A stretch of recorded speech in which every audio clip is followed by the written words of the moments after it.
The decisions we make have repercussions for everyone around us. Jeb, Bill, and Bob stood on the surface of Minmus, faced with leaving one member of crew behind, were all too aware of this harsh reality.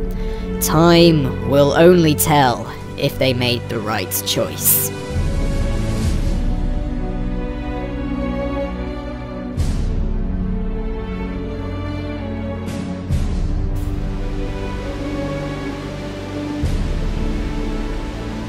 Stranded on the surface of Minmus, the experienced Kerbal crew awaits a rescue ship, which is what you are seeing here at 4 times normal speed. Aboard it, there are seats for 4 Kerbonauts, 4 lucky Kerbonauts should I say, to get back home once again to their humble planet of Kerbin, and once again taste the sweet air into their lungs. However, we currently have 5 Kerbals stuck on Minmus, and as you can see from that brief jump cut, this rescue vehicle is far from safe, bearing in mind that it has been sort of slapped together at the last second.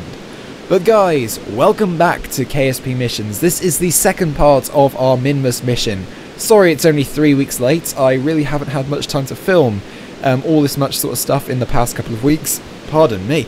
And so yeah, we're having ourselves a mission to Minmus today, but it's an unmanned mission because of course we are rescuing the crew that we stranded there last time.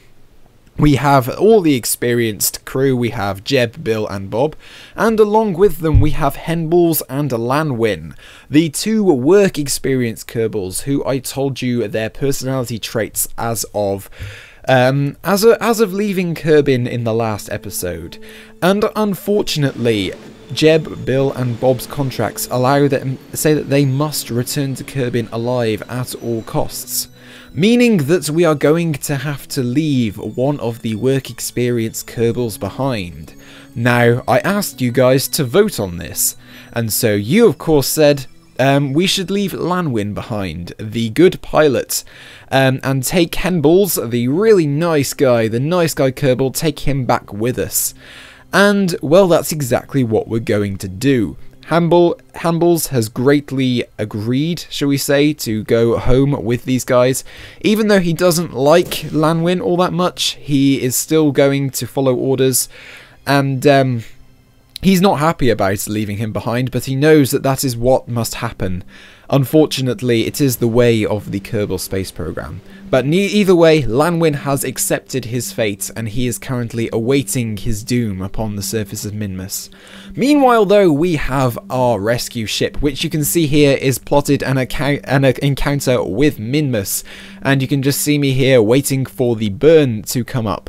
Meanwhile, back on Kerbin, the Kerbal Space Agency has decided the destination for the next mission, and that will be to Eve. Yes, they believe even though this Minmus mission has indeed been a disaster, just like the Juno mission, if anything worse than the Juno mission that preceded it, we are still going to continue because of government loopholes in the Kerbal government. Yeah, loopholes. And so we will try again to Eve, because if you remember, I started a mission to Eve way back in like the start of 2015, late 2014, and I never finished it. I put the first part of the craft into orbit, and it just stayed there because there were many design flaws in it, which ended up meaning it didn't get any thrust, even though it was burning all the fuel, because I put something behind the engine nozzle.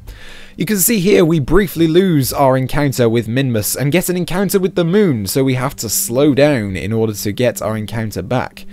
No big deal, this is just one of the many bugs caused by the patched conics of Kerbal Space Program. Maneuver nodes and patched conics are something that I really hope the devs are really going to nail in 1.0 when they do their bug fixing, because if anything, I think they're the one part of the game that I think needs fixing the most. Just because look how it's flickering at the moment. It's just not, it doesn't give you an accurate view of where your orbit is. But anywho, we get to Minmus, and bearing in mind the gravity's so low here, we can easily get ourselves captured. It's just a matter of waiting for the right moment.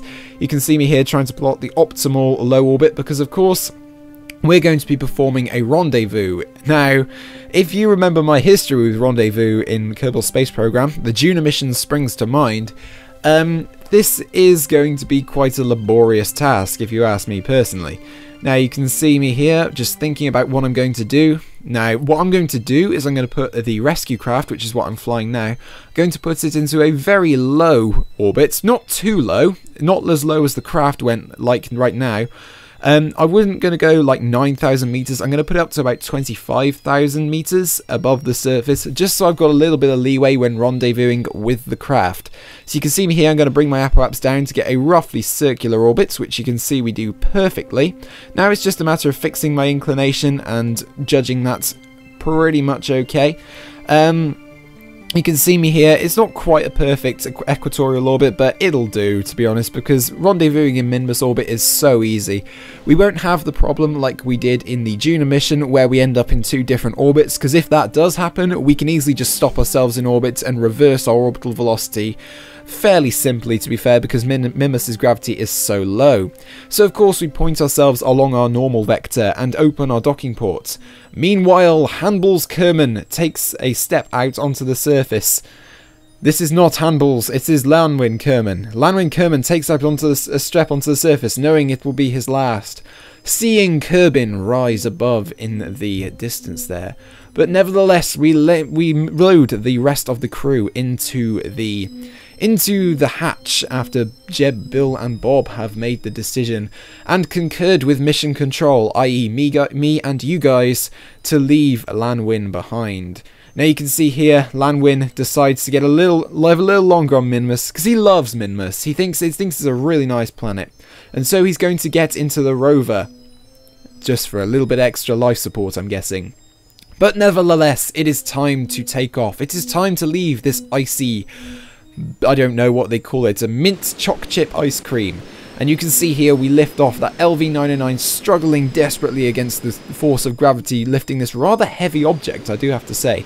And immediately I find out that I'm going the wrong way. And not to make a repeat of the Juno mission, I decide to thrust up to quite a high apoapse, and then basically just kill my orbital velocity and switch myself onto the correct plane. Obviously this is pretty simple to do in a Minmus orbit, like I say, because the gravity is so low, and you can see me here, all I've got to do is just burn retrograde, stop myself, and go along the correct plane. And you can see we are once again getting into orbit.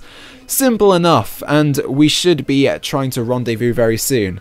Now the rendezvous did take quite a long time, longer than I expected, because I kind of got into a wrong orbit, but you can see you see me. It takes me ages to try and catch up with this thing, and I just don't know. I don't know what's happening. Despite me trying to alter my orbit, trying to put myself into a lower orbit, so I do catch up with the rescue craft. However, we do it eventually. It just takes a lot of waiting. And that's precisely what you're going to be seeing right now. So while we wait for the rendezvous, I just want to talk briefly about a mission to Eve. It will most likely be in the next release of Kerbal Space Program, the 1.0 release, shall we say, because obviously deep space refueling is coming into that, and I simply just don't want to take all the fuel with me to Eve and have a massive, ugly looking lander, when really all I need to do is attach a drill to my lander and take it to Eve, and then drill, and I can refuel my fuel.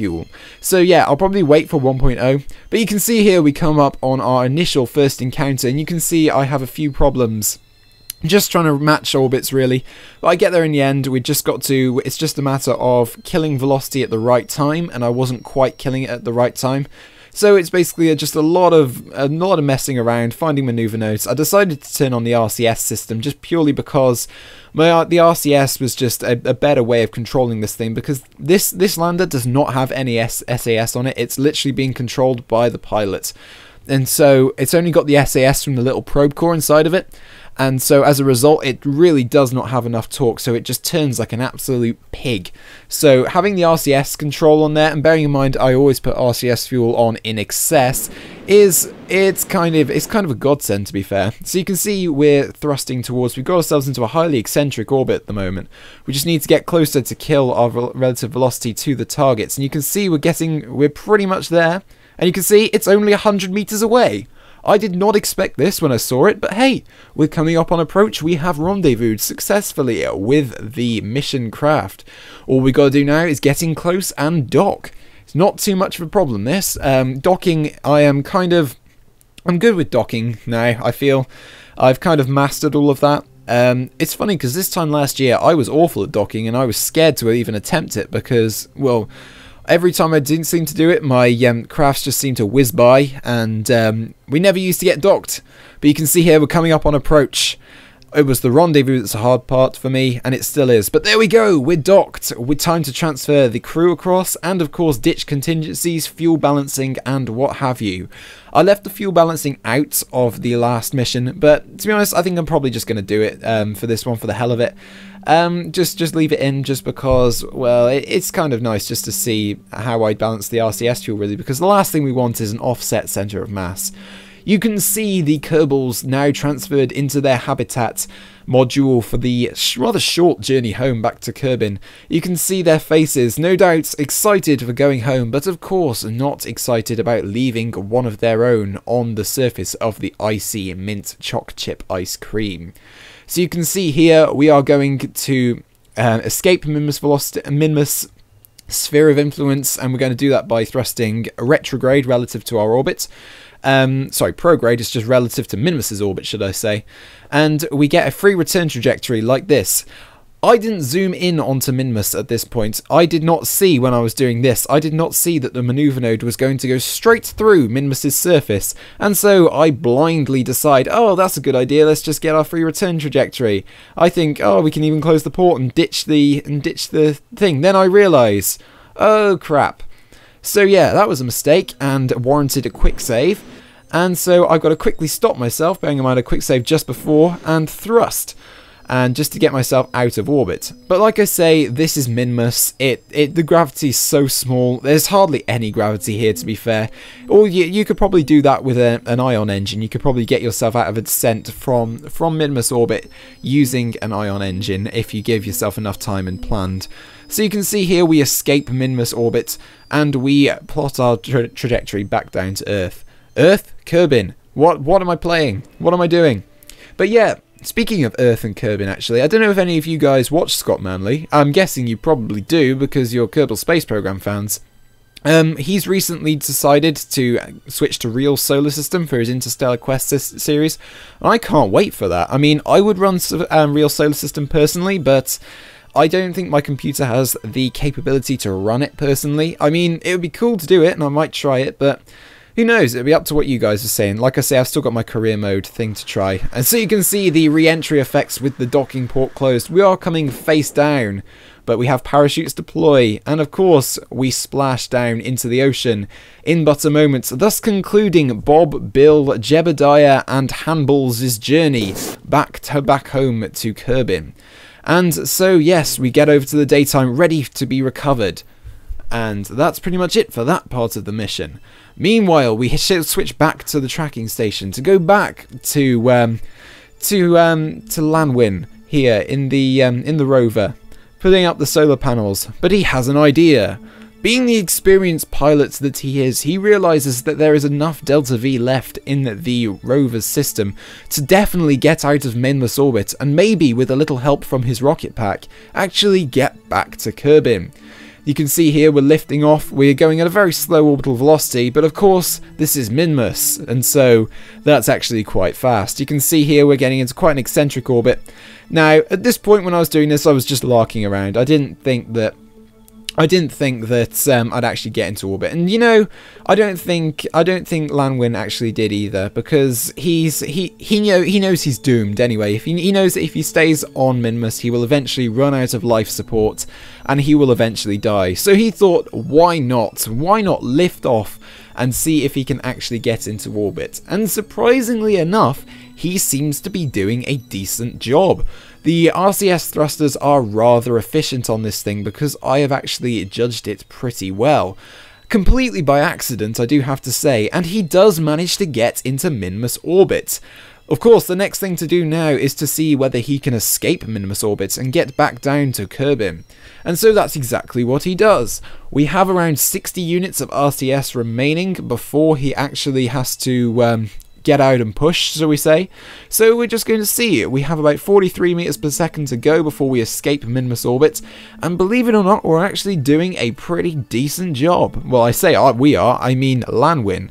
And I've just realised that I've been calling Lanwin the wrong name for the entire time. It was, of course, Kerbals that was the mean Kerbal, and that was left behind on the surface of Minmus. Maybe he staged as a body double.